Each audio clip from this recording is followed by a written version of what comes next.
इसका steering wheel इस तरीके से अजीब सा हो जाएगा, थोड़ा टाइट टाइट सा। देखो लाइट फुट चला रहे हो तो भी आपको ये इतना ही माइलेज निकाल के देगी, 7 8। पहले मैंने भी ठीक करा लिया था, कल फिर जैसे ही दोबारा अपडेट हुई गाड़ी, दोबारा ये इशू आ गया गाड़ी के अंदर। तो आपको ये चीज पता रहेगी कि आपका विंडशील्ड कभी भी किसी भी टाइम, आप लोग अगर प्लान कर रहे हो ये महिंद्रा थार रॉक्स बाय करने का, तो भाई आपको ये चीज दिमाग में रखनी पड़ेगी। सर्विस सेंटर चले जाओ, उनके पास तक इस चीज का इलाज नहीं है। जब ये ब्रेक मारती है ना भाई अपने आप, ऐसा लगता है जैसे गाड़ी झूल गई हो पूरी की पूरी और हाथ में से निकल गई हो। हेलो भाई, मैं हूं अभिजीत सर और आप सभी का स्वागत करता हूं एक नए वीडियो में। और भाई ये है महिंद्रा थार रॉक्स, जो कि मैंने 3 महीने पहले खरीदी थी। और भाई आज मैं आपको 3 महीने में 10,000 किलोमीटर चलाने के बाद इसके कुछ नेगेटिव्स बताने वाला हूँ, जो कि मैंने लास्ट 3 महीने में एक्सपीरियंस किए हैं। अब भाई लास्ट 3 महीने में जब 10,000 किलोमीटर मैंने ये गाड़ी चलाई, इसकी सर्विस वगैरह भी करा के ला चुका हूँ। उसका वीडियो भी भाई मैंने चैनल के ऊपर डाल दिया, आप उसे भी देख सकते हो। आई बटन में आपको उसका लिंक देखने के लिए मिल जाएगा। आपको इस गाड़ी के जो नेगेटिव्स बताने वाला हूँ भाई, एकदम प्रैक्टिकल नेगेटिव्स बताऊंगा, कहीं से मैंने पढ़े नहीं है, किसी की बात मैंने सुनी नहीं है, ये सब मैंने अपने आप फील किए हैं इस गाड़ी के अंदर,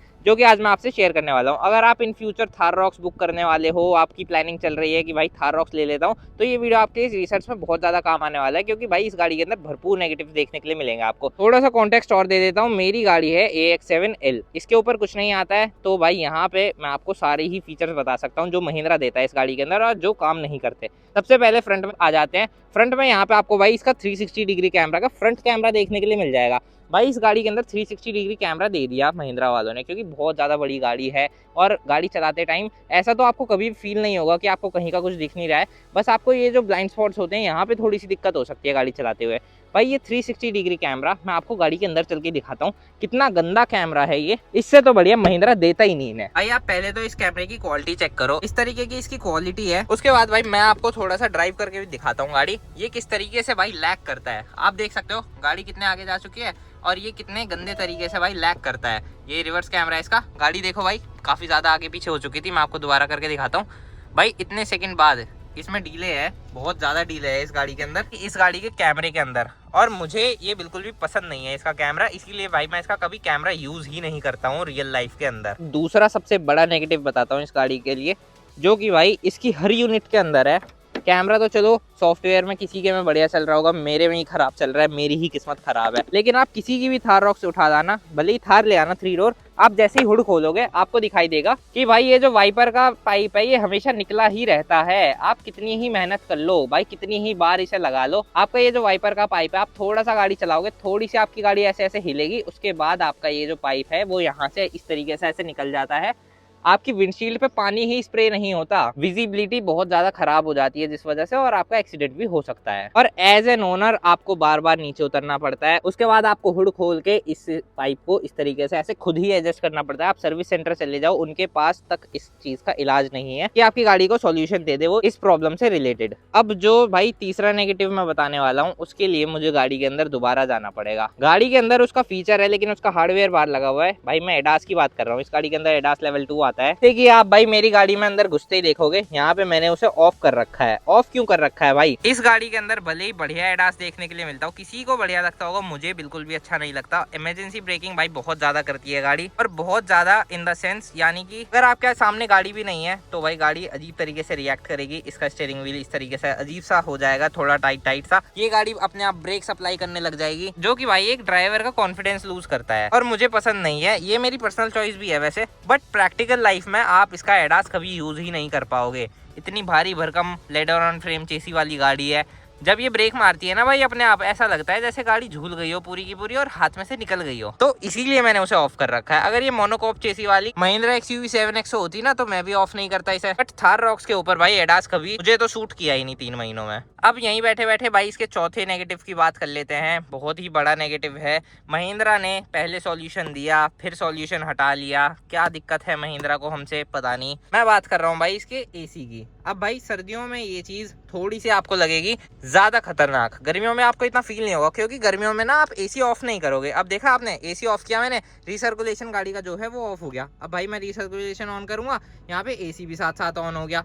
अब मैं AC का बटन तो मैंने ऑफ कर दिया है, अब लेकिन फैन तो अभी भी चल रहा है, मुझे तो फैन भी ऑफ करना है। भाई रिसर्कुलेशन फिर से ऑफ हो गया। अब मैं रिसर्कुलेशन चला देता हूँ, भाई फैन दोबारा से स्टार्ट हो गया है। यहाँ पे AC नहीं हुआ है, फैन स्टार्ट हो गया है, क्योंकि AC मैंने मैनुअली ऑफ कर दिया था। भाई क्या दिक्कत है महिंद्रा समझ में नहीं आता है। आप लोग अगर प्लान कर रहे हो ये महिंद्रा थार रॉक्स बाय करने का तो भाई आपको ये चीज़ दिमाग में रखनी पड़ेगी। सर्विस सेंटर चले जाओ, बार बार धक्के खाओ सर्विस सेंटर पे, सॉफ्टवेयर अपडेट कराओ, नहीं हटता भाई। फिर आपका कोई नया अपडेट आएगा आपकी गाड़ी का, ये दिक्कत फिर दोबारा उसमें आ जाएगी। कल ही सर्विस करवा के लाया हूँ मैं इस गाड़ी की, पहले मैंने भी ठीक करा लिया था, कल फिर जैसे ही दोबारा अपडेट हुई गाड़ी, दोबारा ये इशू आ गया गाड़ी के अंदर। ये चीज टॉलरेबल नहीं है भाई इस गाड़ी के केस में, आपको बार बार धक्के खाने पड़ते हैं सर्विस सेंटर पे जाके। यहीं पे 5वां नेगेटिव भी बता देता हूँ। वैसे तो AX7L का है लेकिन प्रैक्टिकल है इसलिए आपको बताना चाहता हूँ। इस गाड़ी के अंदर आप AX7L ले तो लो, हरमन कार्टन का सेटअप ले तो लो म्यूजिक का, आपको पानी की बोतल रखने के लिए आप तरस जाओगे। या तो आप गाड़ी में नीचे कहीं गिरा के घूमते रहोगे पानी की बोतल, क्योंकि भाई इसकी पॉकेट्स में भी आप पानी की बोतल तो नहीं रख सकते, छोटी छोटी सी इसकी पॉकेट्स हैं, डोर में आपकी पानी की बोतल आएगी नहीं। या तो फिर आप अपनी अच्छी पानी की बोतल छोड़ के इस तरीके की बिस्लेरी की बोतल लो, इन्हें पिचकाओ और फिर इसमें घुसाते घूमो, क्योंकि पानी तो भाई सबको पीना पड़ता है जैसे ये डीजल पीती है। बट भाई इस गाड़ी के अंदर आपको पानी की बोतल रखने की स्पेस नहीं मिलती है। अब इसी वीडियो के अंदर मैं अभी कोई नेगेटिव पॉइंट बना नहीं रहा हूँ भाई, ये मेरे साथ रियल में हुआ है। आपने मेरी पुरानी वीडियोस देखी होगी, मेरी गाड़ी के अंदर से धुआं वगैरह निकल गया था इसके इंजन में से। उसके अलावा मैंने और भी काफ़ी सारी चीज़ें थी जो शेयर नहीं करी थी। इसका ये जो सनरूफ है भाई, ये खोला था मैंने एक दिन और ये खुला ही रह गया था। जब ये गाड़ी नई नई ली थी उसी के 2 दिन बाद की बात है ये, मैं सर्विस सेंटर पहुंचा अपनी गाड़ी को अगले दिन लेके। रात में मेरे साथ ये इंसिडेंट हुआ। अगले दिन जब मैं शोरूम पे गया, उन्होंने कहा भैया मिस अलाइन हो गई है।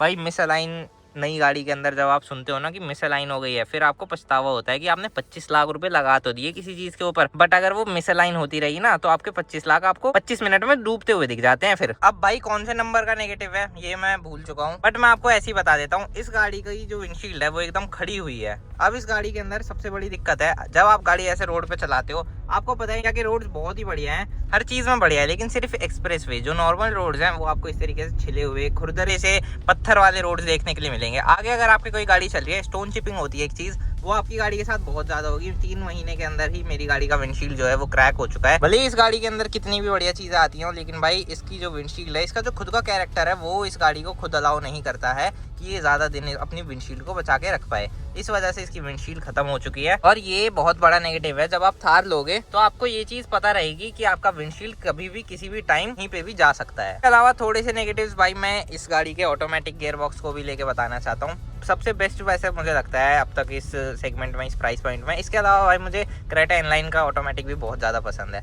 बट इस गाड़ी के अंदर एक दिक्कत है, अगर आप लाइट फुट चलाने वाले बंदे हो और आप अपनी गाड़ी को लाइट फुट चला रहे हो तो भी आपको ये इतना ही माइलेज निकाल के देगी, 7, 8 मुश्किल से 11, 12 का निकाल देती है। अगर आप हाईवे ड्राइव ही कर रहे हो, रीसेट कर लिया आपने माइलेज, तो ये आपको 12, 13 का दे सकती है। लेकिन भाई आप इस गाड़ी से ज़्यादा माइलेज एक्सपेक्ट मत करना। 2200 सीसी का इंजन है, बहुत पावरफुल इंजन है, बहुत मज़ा आता है जब आप गाड़ी में ऐसे बैठते हो, पंजा दबा देते हो एकदम से ही और गाड़ी उठ के भाग पड़ती है। और बहुत सारी भीड़ ऐसे खड़े होकर आपको देखती है कि हाँ भाई कोई मतलब पर्सनैलिटी लगती है आपको ना इस गाड़ी में। जब आप आते हो कहीं पे भी, गाड़ी बहुत ज़्यादा प्रीमियम भी है, अल्ट्रा लेवल की प्रीमियम है ये गाड़ी। भाई नेगेटिव तो इस गाड़ी के अंदर भी बहुत सारे हैं। बाकी आज की वीडियो को इतना ही रखते हैं, और भी काफ़ी सारे नेगेटिव्स है लेकिन ये वीडियो ज़्यादा लंबा हो जाएगा, तो मैं इस वीडियो को यहीं पे एंड कर रहा हूँ। अगर आपको ये वीडियो थोड़ा सा भी अच्छा लगा, थोड़ा सा भी इन्फॉर्मेटिव लगा, यहाँ पे 1-2 वीडियोस और सजेस्ट हो जाएंगे, आप उन्हें भी देख सकते हो। वीडियो देखने के लिए धन्यवाद, थैंक यू सो मच भाइयों।